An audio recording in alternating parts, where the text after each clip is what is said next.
We're diving into a mix of recent happenings that caught my eye, from an interstellar comet streaking through our system to unexplained outages hitting infrastructure, the risks tied to ritual medicines like ayahuasca, advances in neurotech that blur mind and machine, and the way modern myths build up around old sites and digital echoes.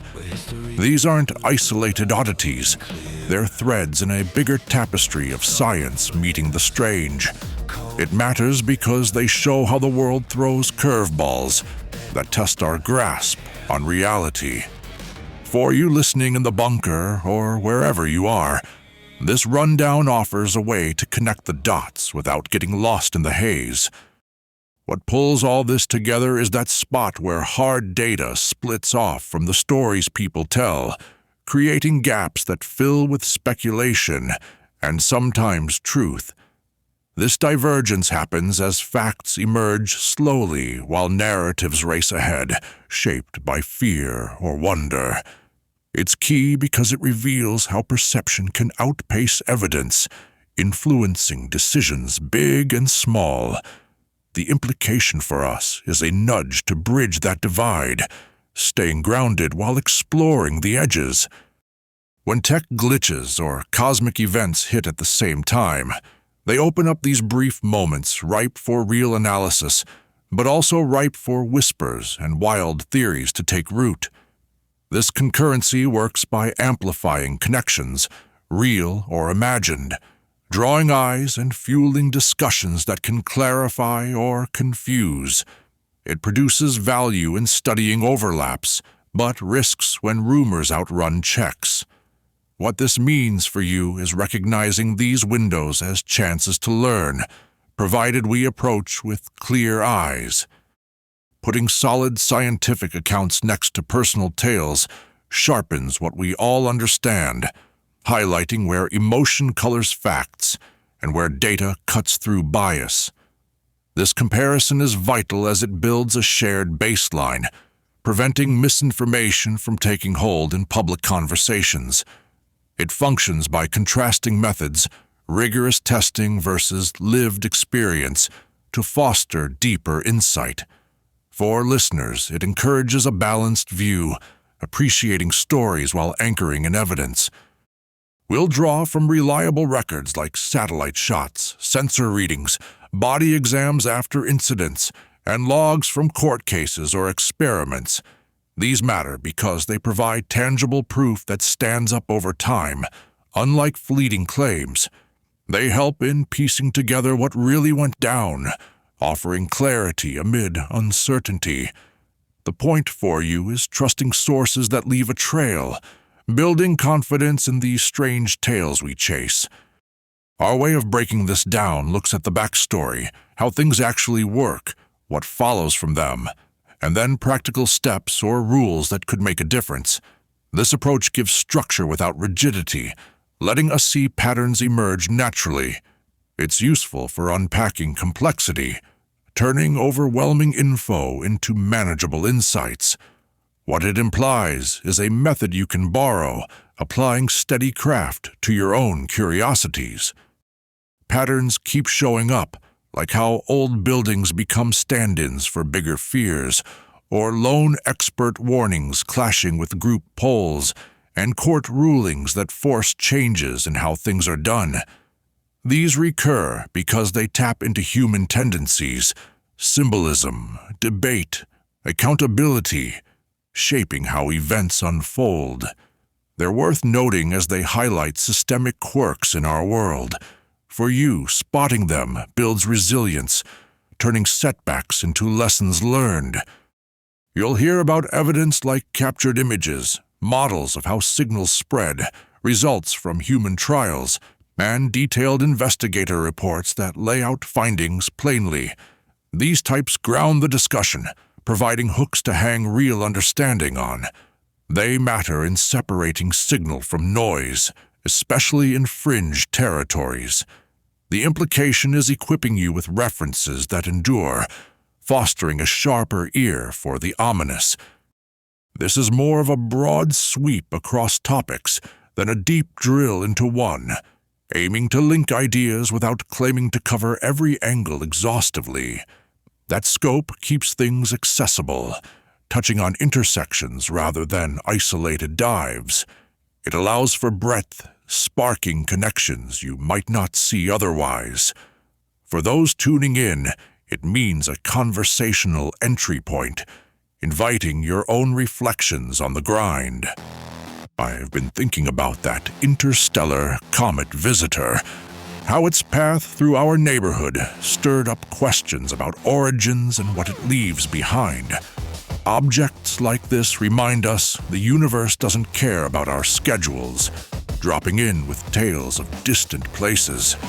They push us to look up and wonder, blending awe with the work of figuring it out.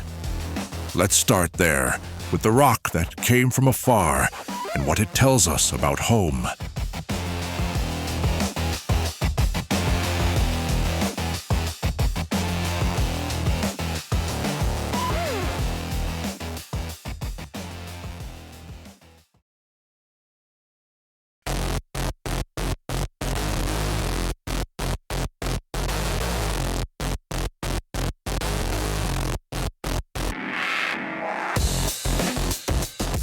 They spotted this interstellar comet, 3I Atlas, back in late 2023, with its closest swing by the Sun, perihelion, happening around mid-2024, on a path that slings it in from way outside our solar system and out again without getting trapped.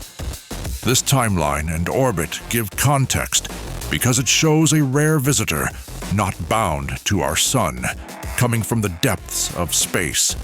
It works as a snapshot of distant materials, untouched by our local influences. For you listening, it opens a window to the wider cosmos, reminding us our neighborhood isn't the whole story. A bunch of eyes turn to it, from the Hubble Space Telescope up high, to cameras on Mars orbiters, and arrays of ground-based scopes scattered around Earth. These platforms matter because they pool different strengths: Hubble's clarity from space, Mars' views from another angle, and ground gear for steady watching. Together they create a fuller picture than any one alone. What this means for us is appreciating how teamwork and observation uncovers details that solitary efforts miss. Sharp images from these tools show the comet's core as a small, rocky nub, maybe a kilometer across, wrapped in a lumpy dust cloud that shapes up like an uneven shell.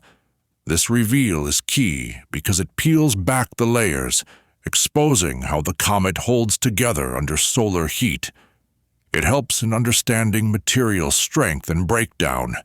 The implication here is a better grasp on what these wanderers carry, informing how we view cosmic deliveries. Views from Mars orbiters add angles we can't get from Earth, filling in shadows and perspectives that make the comet's shape and tail more three-dimensional. This complement happens as Mars' position offers side-on looks, contrasting our head-on Earth views. It's crucial for accuracy, reducing flat interpretations. For listeners, it highlights how vantage points change understanding, much like shifting your stance in a workshop to see the work clearly. Key numbers include guesses at the core's radius, around half a kilometer, and how much dust it spits out per second as it warms up. These measurements count because they quantify activity, linking size to output. They allow comparisons with local comets, spotting differences. What this brings you is a sense of scale, grounding the exotic in measurable terms. Series of shots over time track how the comet perks up nearing the Sun, with gas and dust ramping up, then quieting as it heads out. This tracking is vital for seeing changes in real time, capturing the peak at perihelion. It reveals behavior patterns under stress.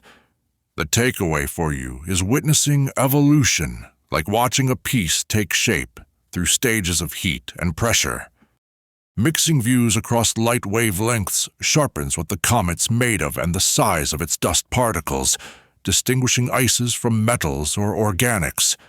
This combo refines guesses by how materials absorb or reflect specific colors. It's essential for composition puzzles, narrowing possibilities. For those curious, it means piecing together origins, like analyzing paint layers to trace an artist's choices. A public stream of the data lets folks check and build on it quickly, speeding up confirmations and new ideas without waiting for formal papers. This value lies in openness, inviting broad input for faster vetting. It encourages collaborative progress, cutting down isolated errors. What it implies is community strength, empowering you to join the scrutiny if you're inclined. I have been thinking about a team catching the comet's dust tail, flaring unexpectedly in Hubble shots, cross-checking with Mars data to confirm it wasn't a glitch, leading to quick papers on its volatility. This real-time catch showed the live stream's edge in spotting surprises. It turned a routine observation into a shared discovery moment. Such instances underline how open feeds keep science moving without bottlenecks. Even with all this, the data has limits, like fuzzy edges in distant shots or unknowns in how light scatters, adding uncertainty to sizes and rates. These constraints come from distance and tools resolution, reminding us measurements aren't perfect. They're important to acknowledge, keeping interpretations honest. For you, it means embracing the grit of approximation, where close enough sharpens over time. This collection opens doors to questions like how the comet survived its long trip, what its makeup says about its home system, or if it carries clues to life-building blocks. These queries arise directly from the images and readings, sparking targeted studies. They drive ongoing work, connecting this visitor to bigger cosmic stories. Ultimately, it invites you to ponder the vastness, where one rock's data echoes across light years.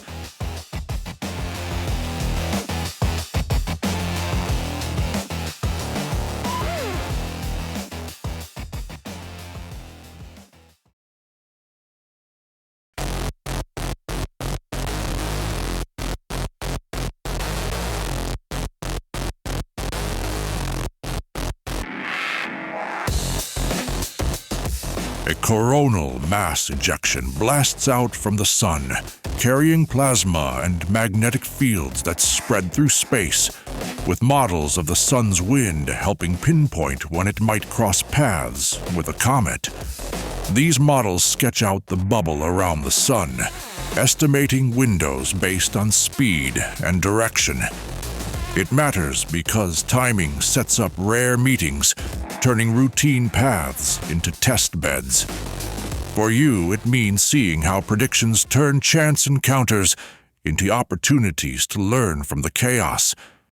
Magnetic fields in the ejection can link up with those in the comet's tail, snapping and reforming lines that cut or reshape the stream of charged particles. This reconnection happens as opposing fields collide, releasing energy that disrupts the tail's flow. It's key for understanding solar influences, showing magnetic power over distant objects. What this implies is a reminder of invisible forces at play, shaping what we observe from afar.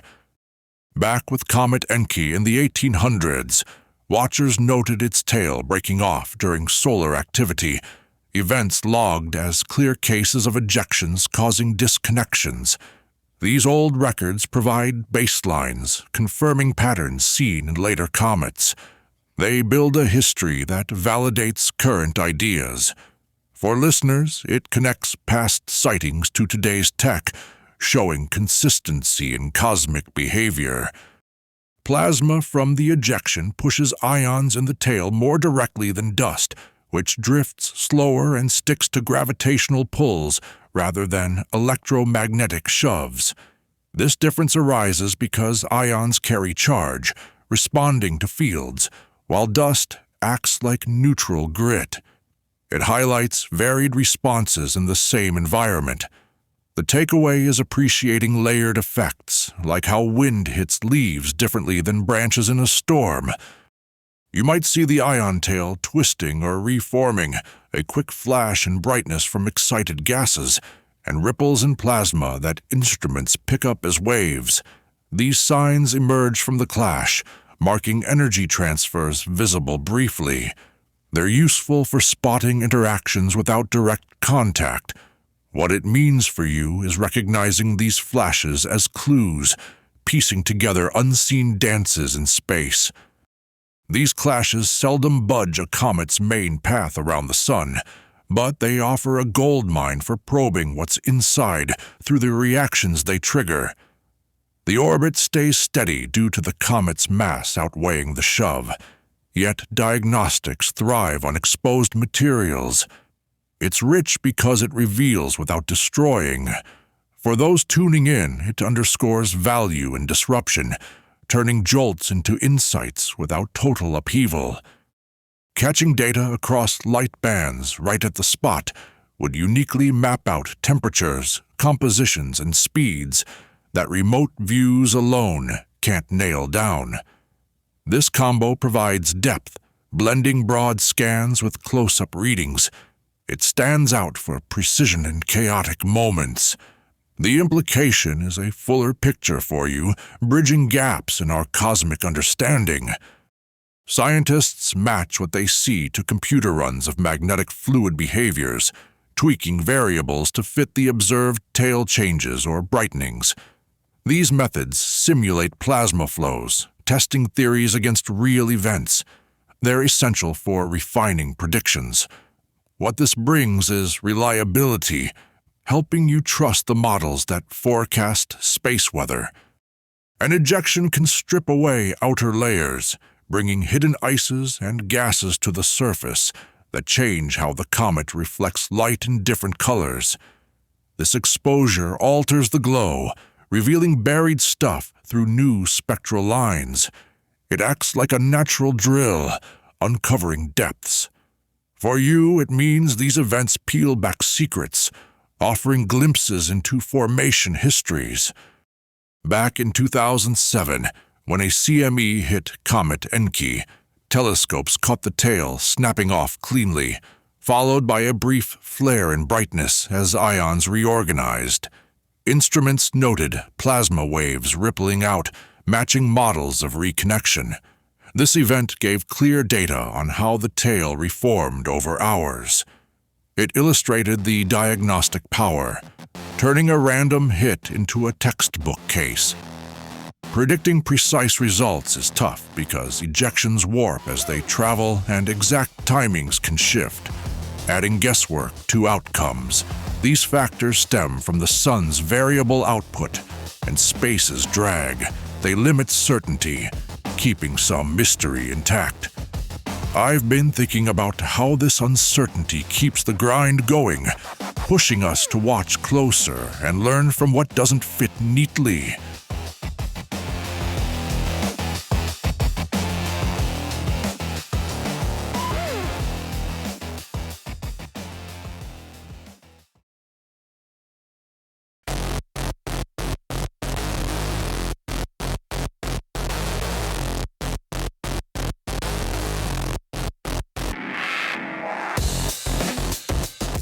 Montauk Air Force Station got its start in the early 1940s as a coastal defense spot, evolving through the decades until it shut down in 1981, then handing over to state park status as Camp Hero by 1984, with bits lingering under federal hold until 2002.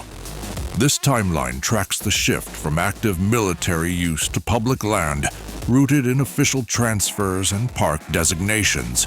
It matters because it marks clear phases, showing how purpose changes over time without mystery.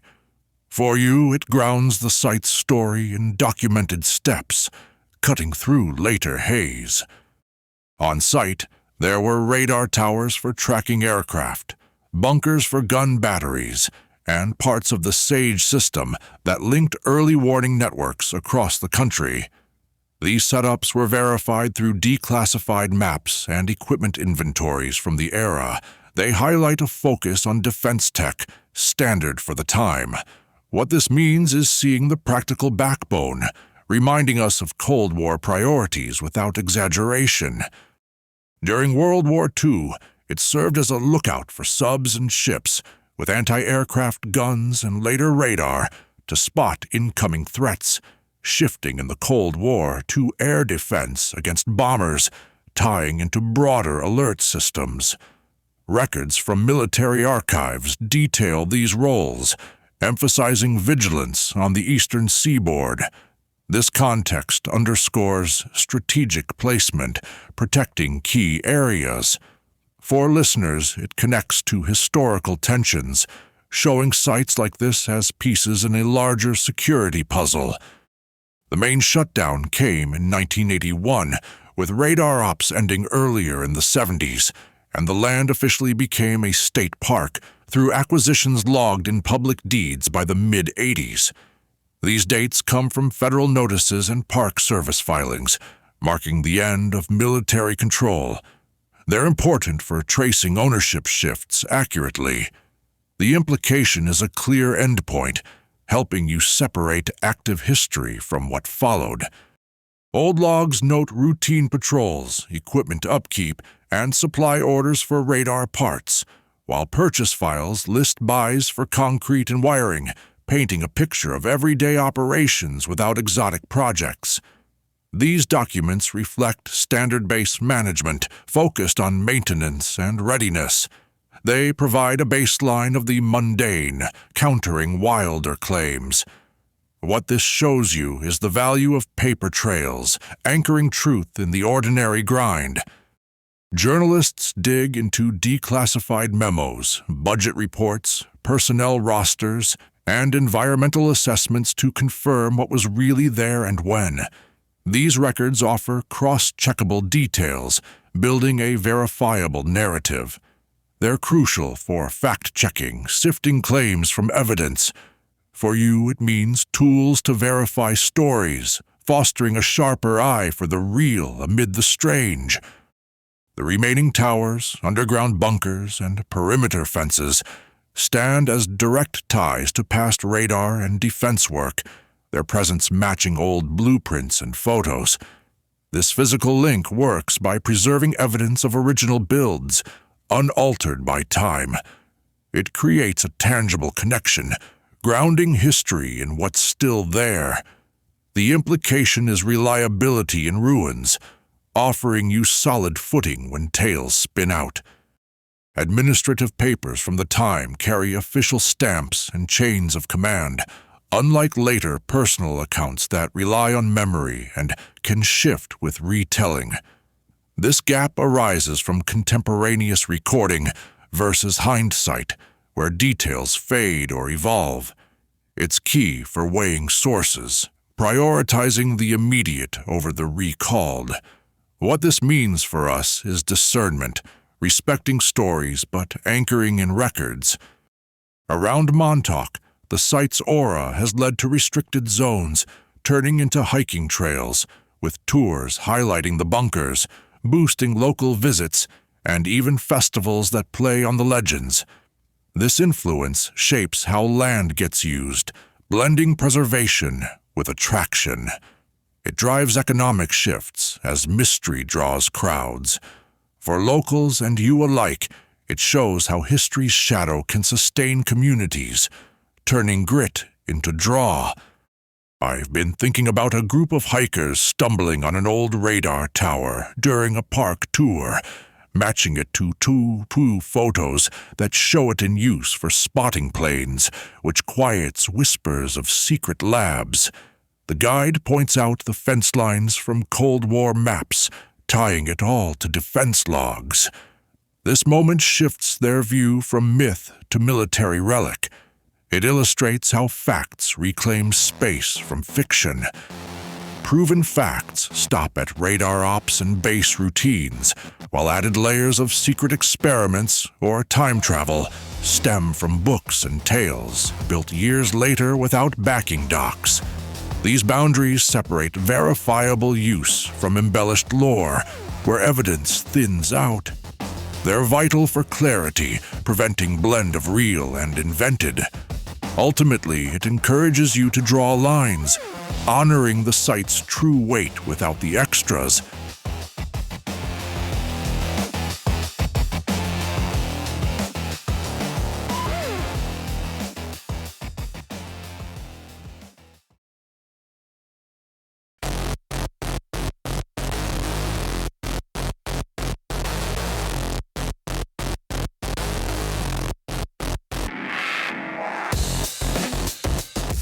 The modern tales about Montauk kicked off in books from small publishers and folks printing their own, starting in the late 70s with claims of secret experiments that grew into a whole lore of time travel and mind control. These origins matter because they set the stage outside mainstream checks, letting ideas spread through niche circles. It works by building on personal narratives without oversight, creating a foundation that's hard to dismantle. For you, it shows how stories take root in quiet corners, shaping perceptions before facts catch up. Accounts from years later, without papers from the time to back them, play a big part in keeping the myths alive, filling gaps with memories that can't be cross-checked. This role highlights how absence of records leaves room for interpretation, where recall stands in for evidence. It's significant because it shifts burden to the teller, lacking external anchors. What this means is a caution for listeners, weighing words against what's missing. The old bunkers, radar towers, and isolated feel of Camp Hero make it a perfect setting for wild stories, their stark presence lending a sense of hidden depths to invented plots. These features compel because they look the part, remote, weathered, echoing Cold War secrecy. They draw in imaginations, turning concrete into canvas for fiction. The implication is understanding how places inspire tales, grounding your skepticism in the tangible. Stories from supposed survivors mix with films claiming to document truths, then get boosted online where forums and videos spread them wider, creating a feedback loop of belief. This interaction builds momentum as personal pain meets visual storytelling and digital reach. It's key for myth growth, blending emotion with exposure. For you, it reveals how channels reinforce each other, urging a pause before sharing. When TV shows lift elements for plots like mysterious bases in sci-fi series, it amps up the site's notoriety, drawing tourists who come for the thrill and boost local spots. These borrowings spread fame, turning lore into entertainment that circles back to real visits. They affect by commercializing mystery, mixing fact with fun. What this brings is awareness of media's ripple, helping you see economic ties to tales. Historians insist on tracking who handled evidence and getting separate confirmations to build a solid case, ensuring claims hold up beyond one source. This requirement stems from needing reliability, where chains prevent tampering and corroboration adds weight. It's essential for truth-seeking, filtering noise. The takeaway for you is a standard to apply, sharpening your own hunts for clarity. Techniques like cross-referencing old maps with current photos or matching dates and logs to public records help pull apart handed-down stories from what's in the archives. These methods work by layering proofs, exposing gaps in folklore. They are useful for clarity, turning vague into verifiable.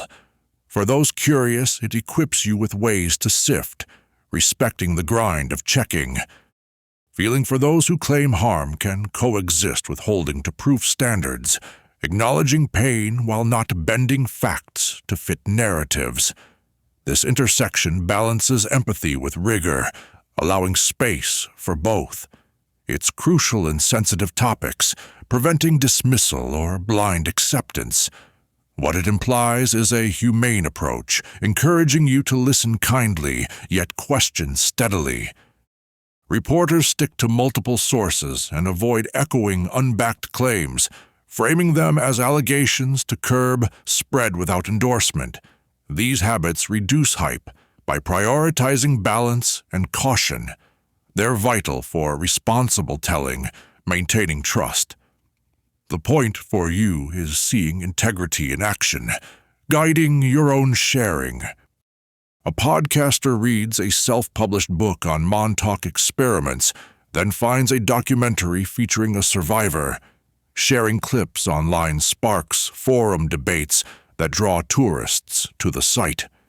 The buzz leads to a TV episode loosely based on it, packing local hotels. This chain shows interaction, turning tale into tourism. It illustrates media's amplifying power. When myths overshadow verified records, it can skew local decisions, like zoning fights or preservation efforts, swayed by legend rather than history, affecting community resources long-term. These consequences arise as fiction influences policy, diverting from facts. They're far-reaching, reshaping civic life. I've been thinking about how this substitution dulls our edge, but reclaiming records sharpens us back up for the real work ahead.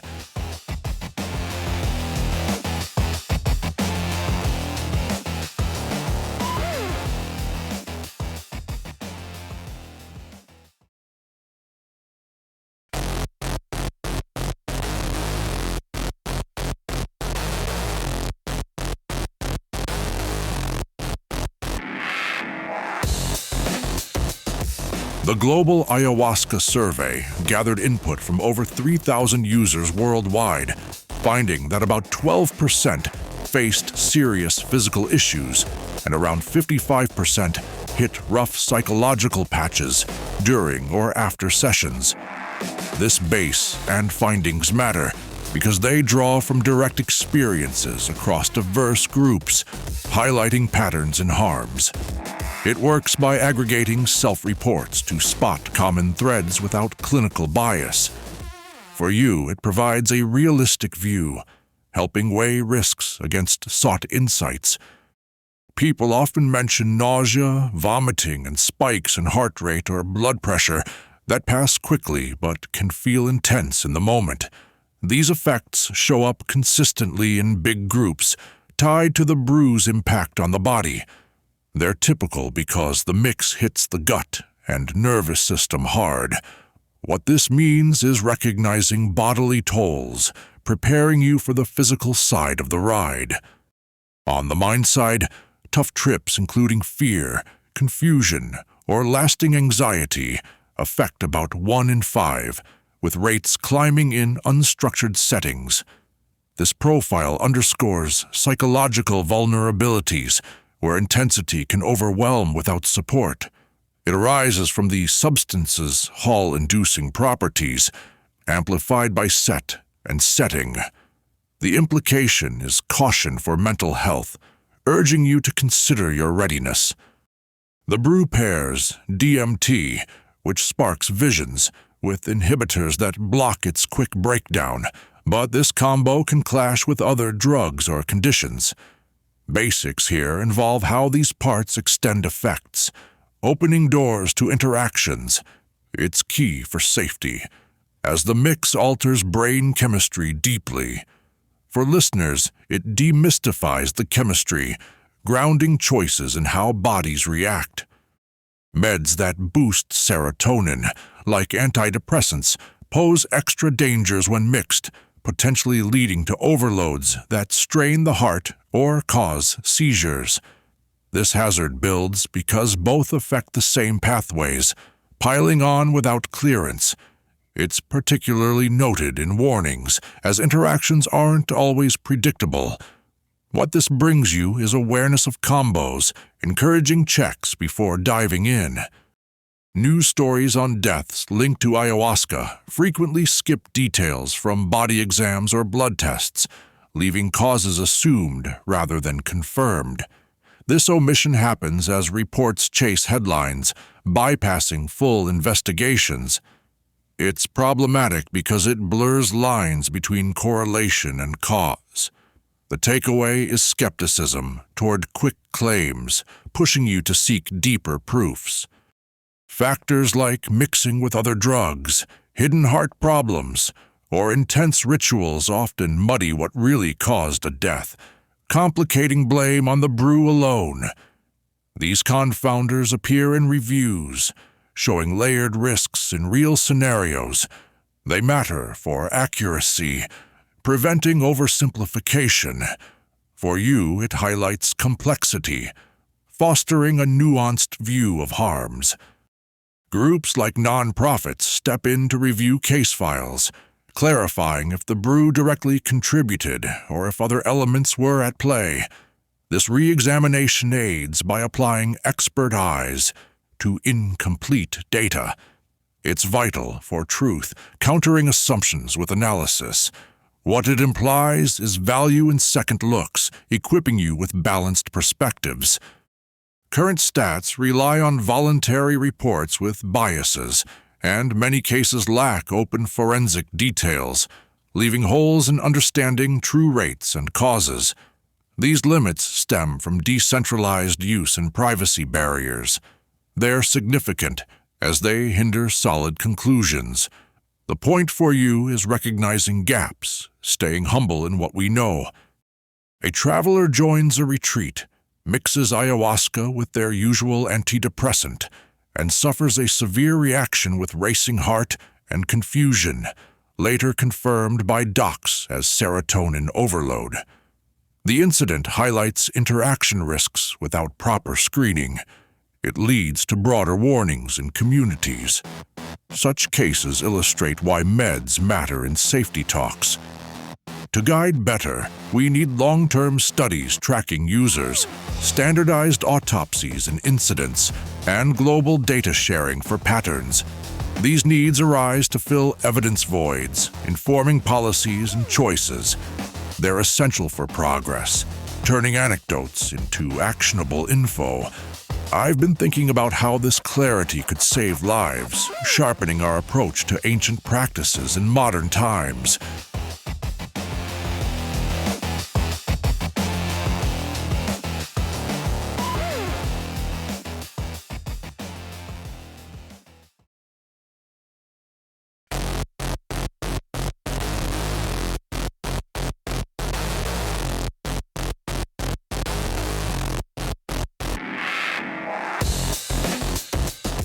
In one case, a court ruled against a retreat after a participant died from complications ignored during the session, pinpointing lapses like no medical checks and slow calls for help. This verdict tied directly to procedural slips, where oversight failed at key points. It matters because it sets a legal marker, showing accountability for carelessness. For you, it underscores that real consequences follow when basics get skipped, urging vigilance in choices. Slip-ups often include skipping health questions, adding unsafe extras like tobacco purges, or hesitating on medical aid when things turn bad. These failures crop up repeatedly, stemming from rushed setups or overconfidence. They're common because not everyone prioritizes prep equally. What this means is spotting red flags early, helping you steer towards safer spots.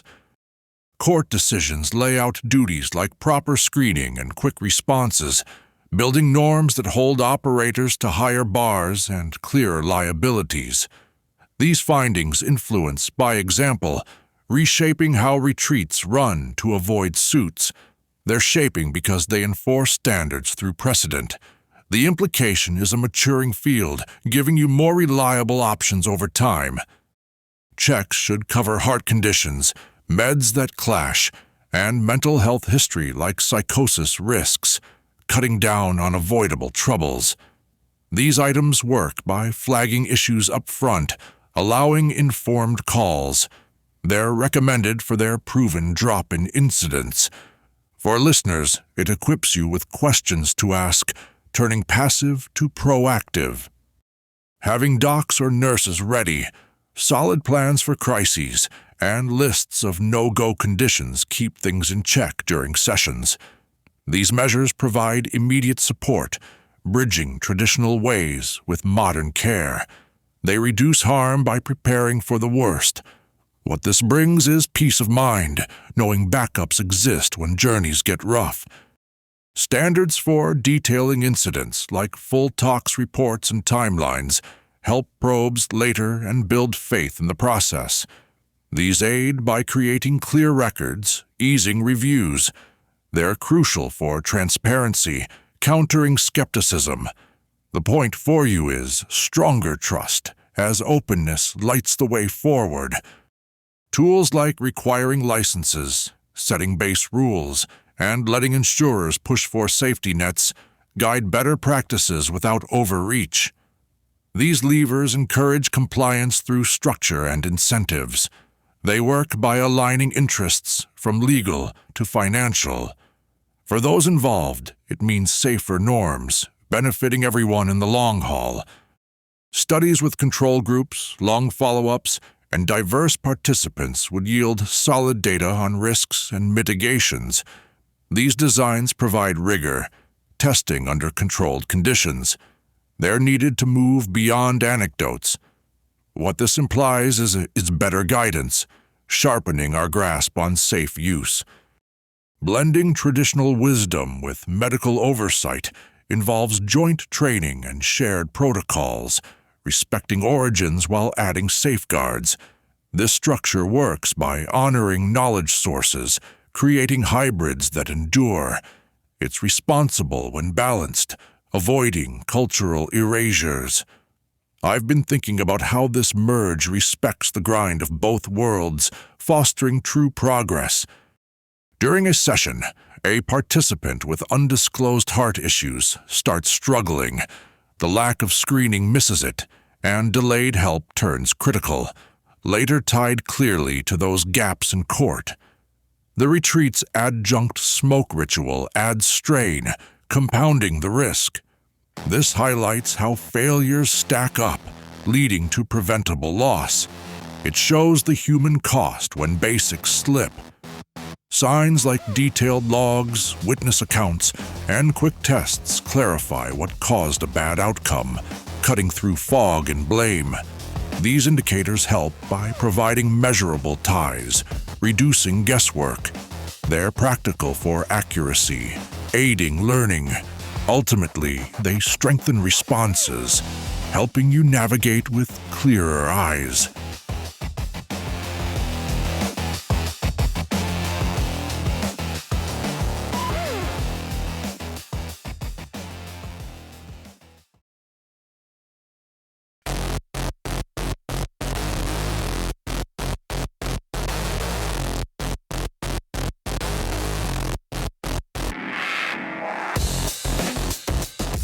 Recent trials show implants helping folks with paralysis-controlled cursors or even robotic arms through thought, with data from a handful of patients demonstrating steady signals over months. This progress enables real actions like typing or moving, restoring bits of independence. It matters in contexts of severe disability where small gains shift daily life. For you, it highlights tech's potential to mend, but reminds us to watch the fine print on reliability.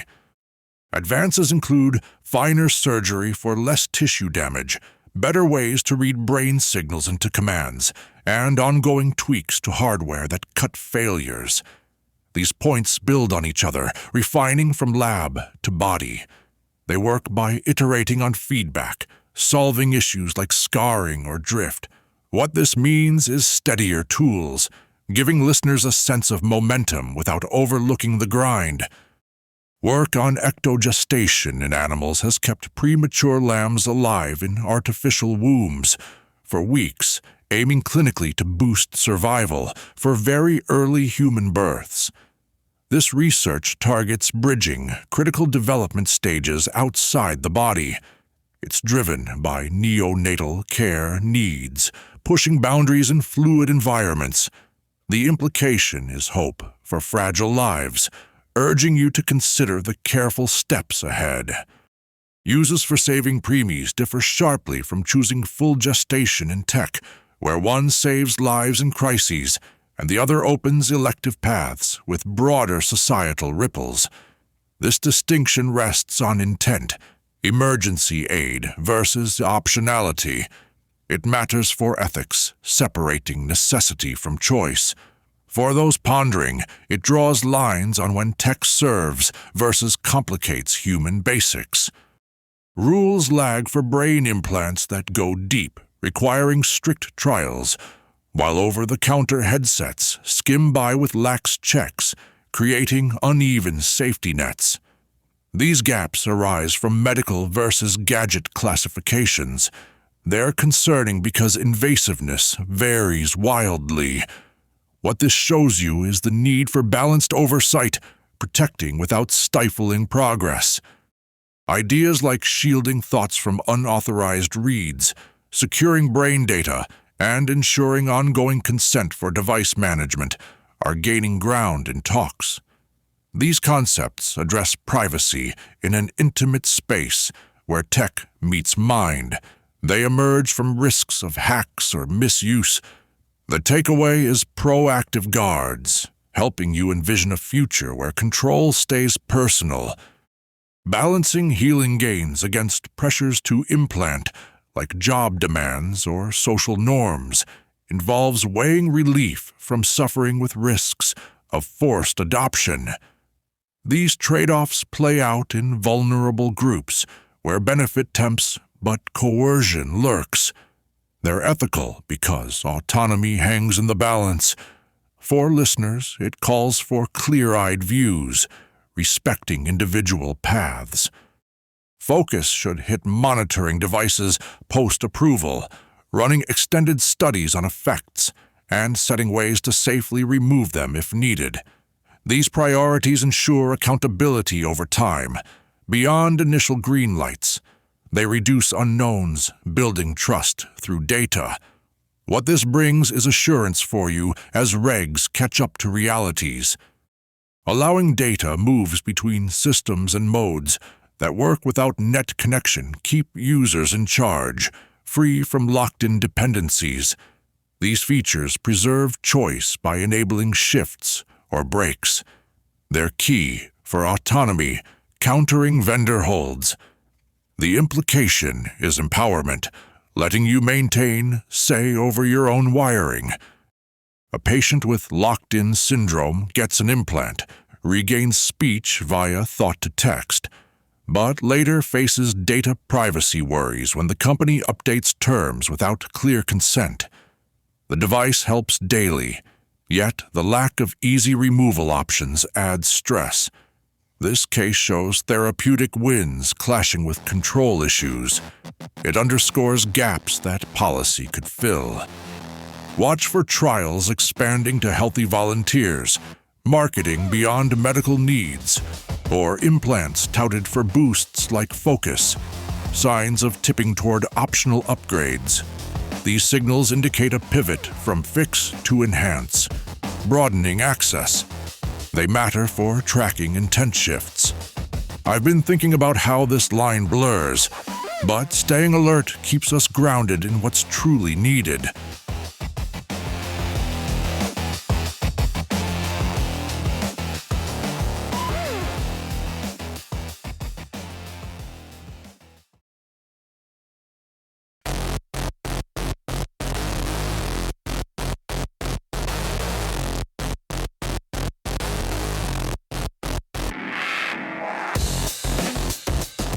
A bad setup in Cloudflare's system caused widespread outages, hitting sites and services worldwide as requests failed to route properly. leading to hours of downtime for millions.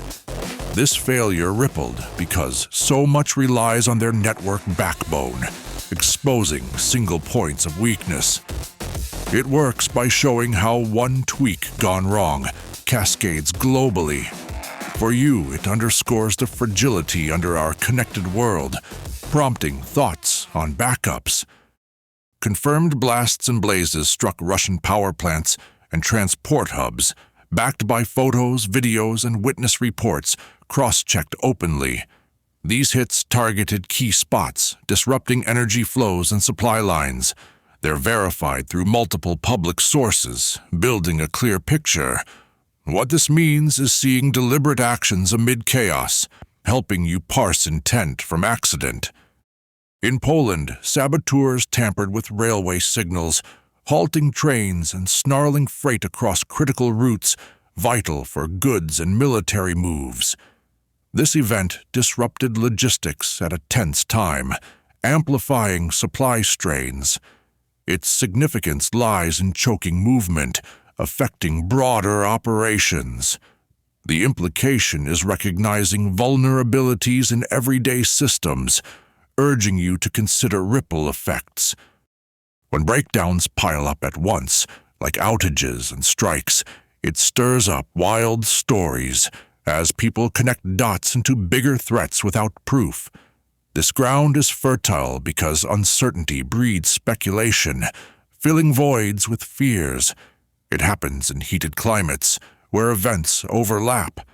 For listeners, it highlights staying steady, sifting panic from facts. Patterns emerge where quiet radios or broken grids trigger doomsday tales, turning symbols of disruption into signs of worse to come.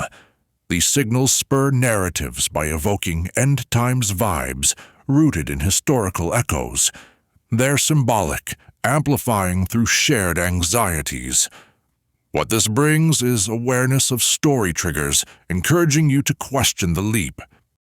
Claims of biothreats like H5N5 variants spread fast online without lab tests to back them, jumping from posts to headlines on thin air. This spread thrives absent hard data, as shares outpace checks. It's unverified, relying on hearsay over science.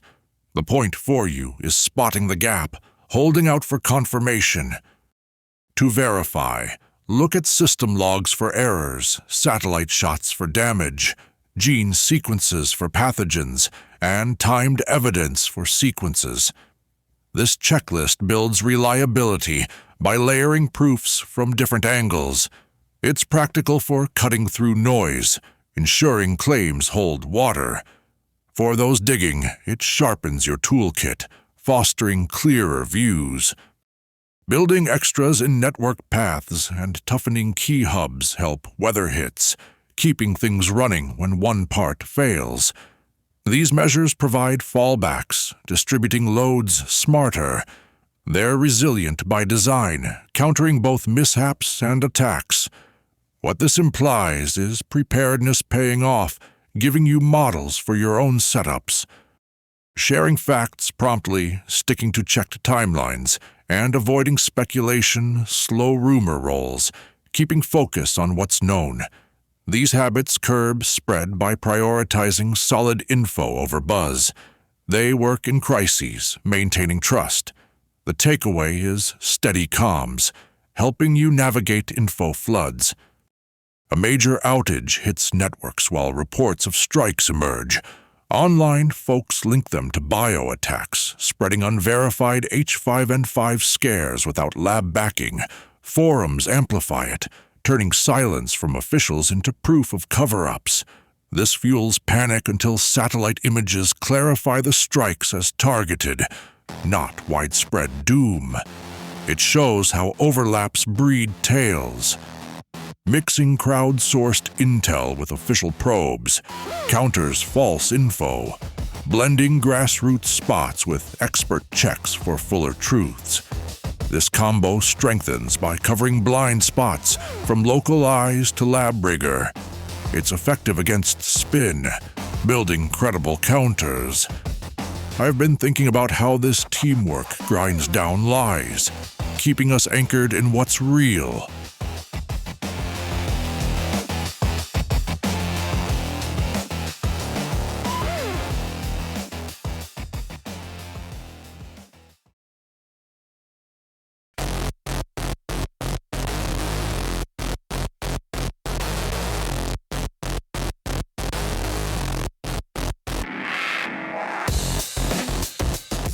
Roman Yampolsky put out his stark claim that advanced AI brings a 99.9% chance of human extinction, shared in interviews and papers amid growing talks on AI safety. This context came from public debates where experts weigh in on unchecked development. It matters as it amplifies urgency in a field full of hypotheticals. For you, it serves as a bold marker, prompting questions on how seriously to take such highs. A broad poll of researchers pegged the median extinction risk from AI much lower, around 5 to 10%, contrasting sharply with outlier views like Yampolsky's. This comparison draws from group wisdom, averaging diverse takes. It's useful for balance, showing not all experts see doom as near certain. What this means is grounding your outlook in collectives, not just loud voices. Reasons for dire AI warnings often boil down to systems that can't be predicted, that tweak themselves, and that chase goals leading to harmful shortcuts. These rationales stem from models where control slips as smarts grow.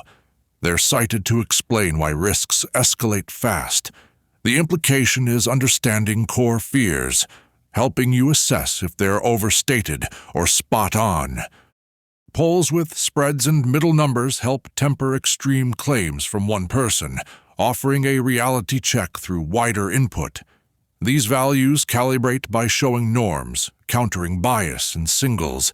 They provide context in heated fields, promoting measured views.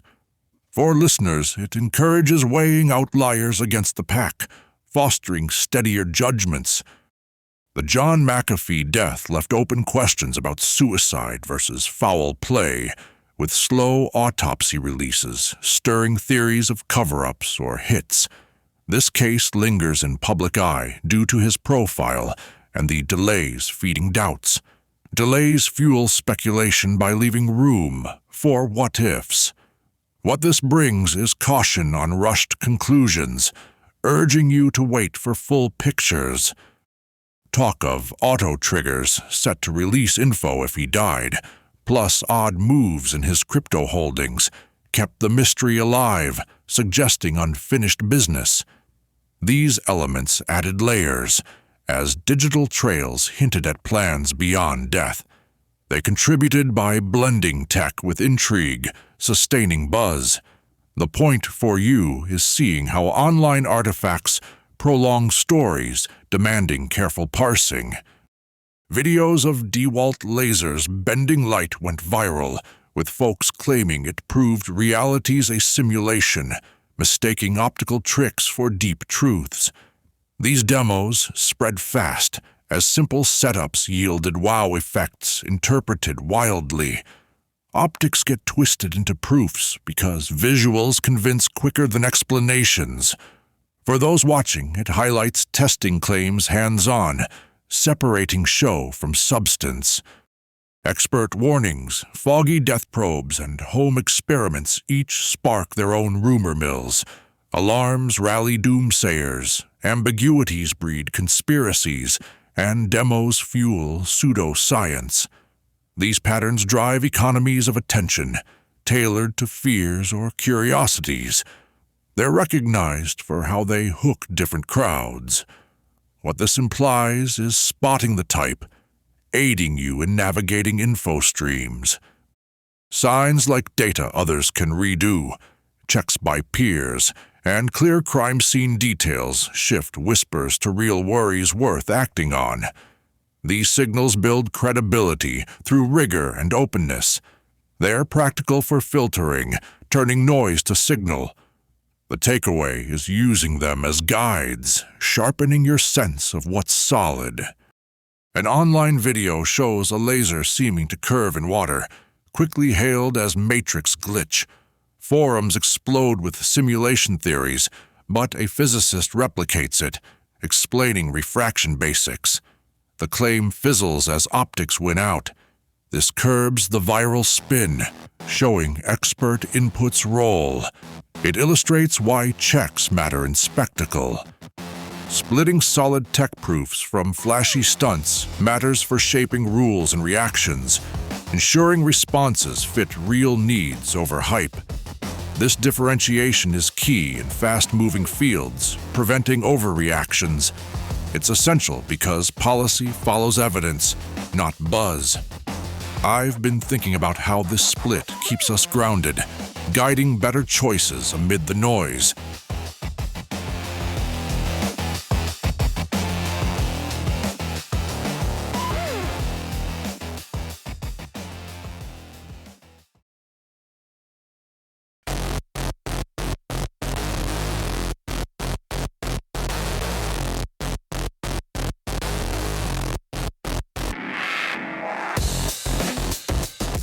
Patterns keep showing up in these stories, checking facts hard, spotting weak spots in our systems, and watching how raw data twists into wild tales. These themes recur because they touch on how we make sense of chaos, from tech glitches to hidden threats. They matter in a world where information flows fast and unchecked. For you, it means building habits that favor truth over noise, keeping your footing solid. Across the board, advances in science open doors to real progress, like better health tools or deeper insights. But they carry social pitfalls, from misuse to unequal access. This balance plays out in everything from brain tech to ancient brews meeting modern risks. It works by highlighting gains against downsides, urging careful steps. What this implies is embracing opportunity while guarding against harm, helping you weigh what's worth pursuing. Steps like clear timelines in investigations, thorough health checks, and strong guards on personal data stand out as ways to cut risks without stifling what's good. These mitigations thread through the topics, offering practical anchors. They're summarized here to show consistent tools for safety. The implication is having go-to strategies, equipping you to handle uncertainties better. When groups in charge share openly and push out checked info quickly, it dials down the space for rumors to grow wild. This transparency reduces pressure by filling gaps with facts, not guesses. It functions in tense times, calming the spread of fear. For listeners, it reinforces demanding clarity from those who know, fostering trust where it's earned. Look for markers like data. Others can test again, backing from multiple experts, and clear chains of evidence. These point to solid ground over shaky claims. These indicators help sort real from rumor by demanding proof that holds up. They're useful in daily scrolls, sharpening your eye. What this means is less time wasted on fluff, focusing your attention where it counts. Habits like supporting outlets that cite sources, pushing for open records, and cross-checking before sharing make finding truth simpler for everyone. These practices build a culture where verification is the norm, not the exception. They aid civic life by encouraging accountability. The point for you is joining in, strengthening the collective grind toward clarity. For the raw materials mentioned, check archives like public databases or official reports, places where original docs live without the spin. This note points you to primary spots, bypassing filtered takes. It's brief to keep you directed, respecting your time. Ultimately, it empowers your own digs, deepening what you've heard. Pulling it all together, the core lesson is steering attention with evidence, not letting hype or fear drive the show. This takeaway consolidates the analysis, emphasizing proof as the guide. It matters for staying resilient amid uncertainties. I've been thinking about how this approach turns setbacks into steps forward, keeping us moving. Keep that curiosity alive, but pair it with insistence on records anyone can verify and groups that answer for their actions. This call balances wonder with rigor, encouraging steady pursuit. It's about ongoing engagement, not one-off thrills. For you, it means exploring wisely, building knowledge that lasts. A community faces a viral claim about a local health scare. Instead of spreading it, folks demand lab results and cross-check with experts, revealing it as overblown. The quick push for transparency calms fears and refocuses on real issues. This curbs the rumor mill effectively. It shows civic practices at work. Wrapping up, remember, the grind is in the follow-through, scrutinizing what's out there, holding feet to the fire, and digging for the real story. Thanks for tuning in. Keep questioning, keep verifying. Until next time, stay grounded.